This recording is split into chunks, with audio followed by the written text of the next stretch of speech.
शिर्डी लोकसभा मतदारसंघामध्ये प्रचाराची रणधुमाळी सुरू आहे. सध्या आपल्याबरोबर आहे ज्यांनी की रामदास आठवले यांचा जो आहे तो एकदा पराभव केलेले उभाटाचे उमेदवार सध्या भाऊसाहेब वागचौरे आपल्याबरोबर आहे. वागचौरे साहेब, सध्या सोशल मीडियावरती मी थेट प्रश्न विचारतो, सोशल मीडियावरती एका जमिनीचा आरोप तुमच्यावरती करण्यात आलेला आहे. कसं या आरोपाकडे तुम्ही बघता, मला काय सांगा? जे झालंच नाही ते सांगण्याचा केविलवाना प्रयत्न आहे. खरं म्हणजे 2008ला हा व्यवहार झाला होता. मी खासदार होण्यापूर्वी त्या दोन भावांनी हा व्यवहार केलेला होता. एक भाऊ मयत झाले, ते खरेदी झाली नाही. सब रजिस्ट्रारमध्ये साठेखत झालेला आहे. ते कोर्टामध्ये वाद चालू आहे, तारखा आजही चालू आहे.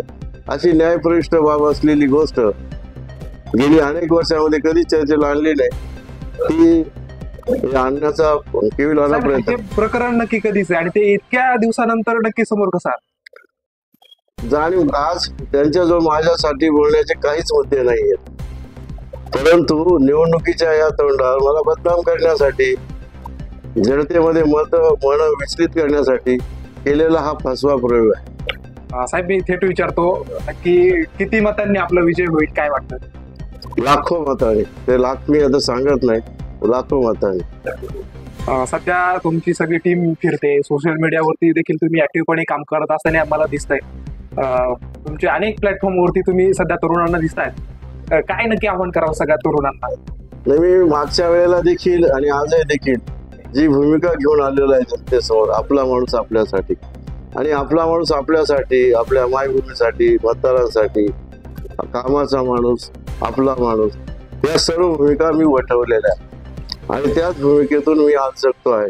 सत्ता नसली, खासदारकी नसली तरी मी लोकांच्या सुखात आणि दुःखात आहे. आणि हा मतदारसंघ जन्माने कर्माने, हा मतदारसंघ म्हणजे अत्यंत बालपणापासून माझा सुपरिचित असलेला. इथली माणसं, इथल्या सीमा, इथले रिवाज, इथल्या समस्या याचं भान पूर्णपणे मला आहे. झोपे जरी विचारलं तरी मी सांगू शकेल. आणि कोणाही माझ्या समोर शेजारी आणा, मी नेहमी सांगतो की दोन उमेदवाराच्या डोळ्याला पट्ट्या बांधा, माझ्या बांधा आणि सोडून द्या कुठे पण जंगलात, कुठल्याही मतदारसंघामध्ये. तर मी सांगेल की कोणत्या गावात आलेलो आहे, कोणत्या वाडीवर आले, वस्तीवर आलेली, ही माझी सांगण्याची हैसियत या अर्थ नाही की सर्व मला सुपरिचित आहे. पहिल्यांदा तुम्ही गावागावात सभामंडप दिली, यावेळेस नक्की काय देणार? गावाची जशी मागणी असेल तशा त्या सुविधा देण्याचा मी प्रयत्न त्याही वेळेला केलेला आहे.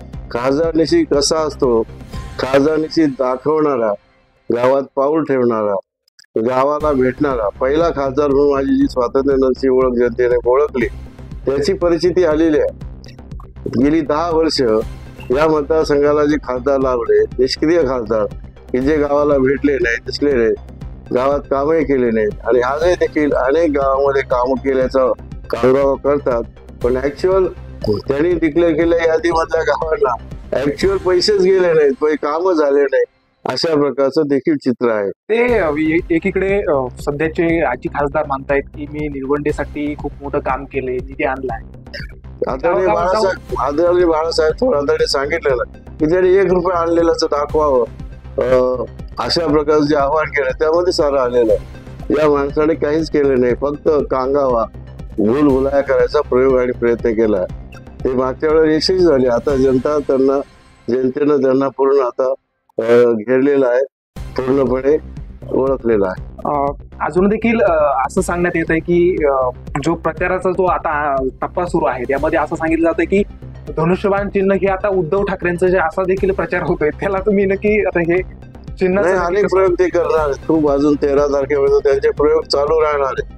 मी आणि तुमच्या माध्यमातून जनतेला एवढीच विनंती करेल, अनेक प्रयोग करतील, विषारी करतील, वाईट करतील. मागच्या वेळेला तुमच्याच नावाचा उमेदवार तुम्ही अपक्ष असता, तोही प्रयोग चालू आहे. दुसराही प्रयोग चालू आहे की मी पाठिंबा दिला, अशा वेळेला मागच्या वेळेला ऐन निवडणुकीच्या दिवशी त्यांनी तो गोंधळ घातला. असे अनेक फसवे, अनेक आरोपाचे, अनेक गोष्टीचे ते प्रयोग करतील.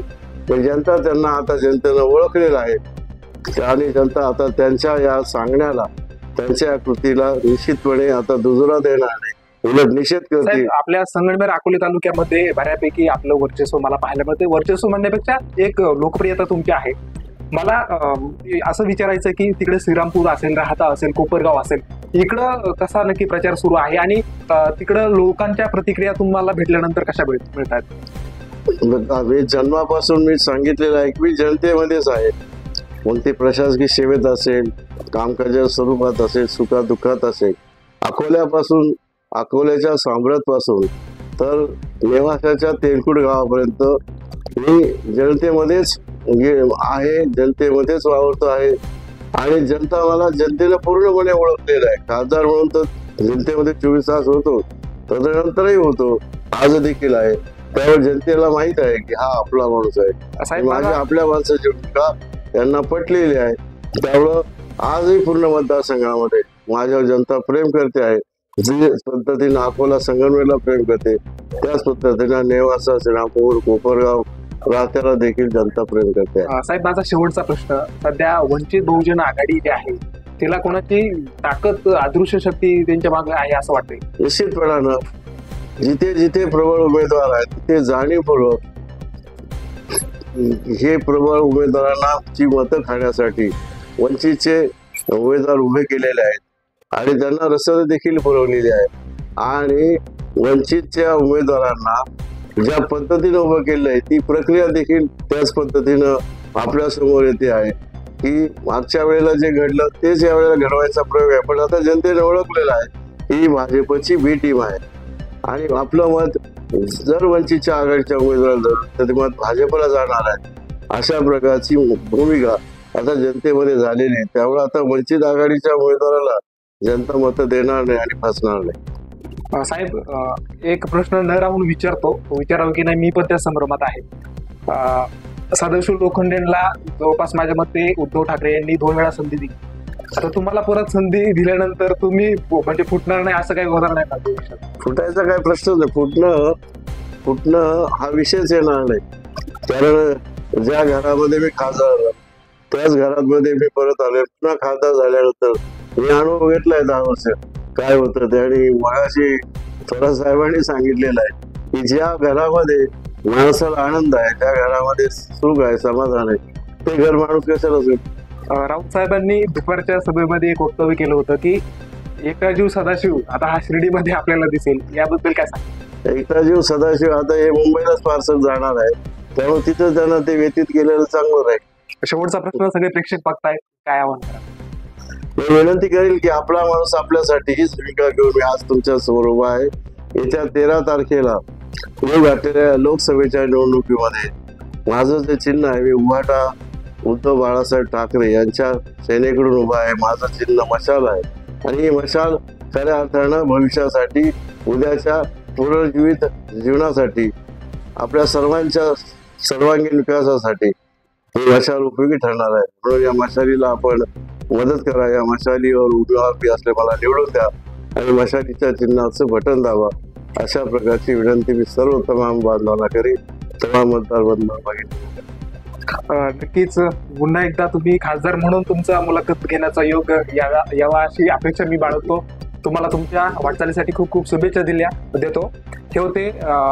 भाऊसाहेब वागचौरे व त्यांनी महाराष्ट्र ऑनलाईन वरती आपल्या रोखठोक प्रश्नांना रोखठोक उत्तरे दिली आहेत. आजच्यासाठी इथेच थांबूया. धन्यवाद. निपक्ष, रोखठोक तसेच सामाजिक, आर्थिक, राजकीय, शैक्षणिक, धार्मिक ह्या रोखठोक बातम्यांचा आढावा घेण्यासाठी आपल्या MH ऑनलाईनला नक्की सबस्क्राईब करा. धन्यवाद.